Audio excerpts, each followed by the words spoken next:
UGC के नियमों को लेकर जनरल कैटेगरी के छात्रों के विरोध और शंकराचार्य स्वामी अविमुक्तेश्वरानंद से जुड़े विवाद के बीच बरेली से बड़ा मामला सामने आया है। बरेली के सिटी मजिस्ट्रेट अलंकार अग्निहोत्री ने इस्तीफा दे दिया है। उन्होंने स्वर्ण समाज के छात्रों के अधिकारों और शंकराचार्य के शिष्यों के साथ कथित दुर्व्यवहार पर नाराजगी जताई। वहीं इन मुद्दों ने शिक्षा, प्रशासन और राजनीति में नई बहस छेड़ दी है।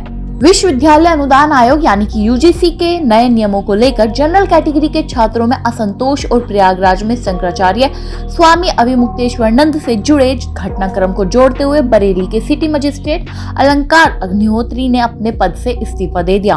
अलंकार अग्निहोत्री ने अपने इस्तीफे के पीछे दो प्रमुख कारण बताए हैं। पहला, यूजीसी के हालिया नियम जिन्हें जनरल कैटेगरी या स्वर्ण समाज के छात्रों के अधिकारों के खिलाफ मानते हैं।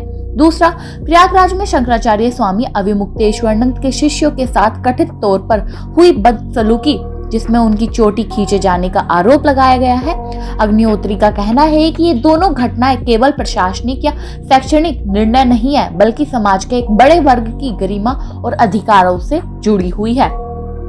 इस्तीफा भेजने के बाद उन्होंने यह भी कहा कि यह कदम उन्होंने ब्राह्मण समाज के अधिकारों और सम्मान की रक्षा के लिए उठाया है। उन्होंने कहा कि प्रशासन के मौन रवैये और नेताओं की चुप्पी ने समाज के विश्वास को झकझोर दिया है। उन्होंने सभी ब्राह्मण सांसदों और विधायकों से तत्काल इस्तीफा देने और जनता के साथ खड़े होने की अपील की है। अलंकार अग्निहोत्री का कहना है कि यह नियम एक तरफा है और छात्रों के करियर और व्यक्तिगत जीवन को जोखिम में डाल सकता है। उनका आरोप है कि समाज के जनप्रतिनिधि इस मामले पर चुप है और मौन रहकर उच्च वर्ग के छात्रों के अधिकारों का हनन कर रहे हैं। ब्राह्मण नेताओं की इस चुप्पी पर अग्निहोत्री ने कटाक्ष किया कि वे किसी कॉर्पोरेट कंपनी के कर्मचारी की तरह आदेश मिलने का इंतजार कर रहे हैं। उन्होंने स्पष्ट किया कि यदि नेता जनता और समाज के साथ नहीं खड़े होते तो भविष्य में उनकी चुनावी संभावनाएं भी प्रभावित होगी।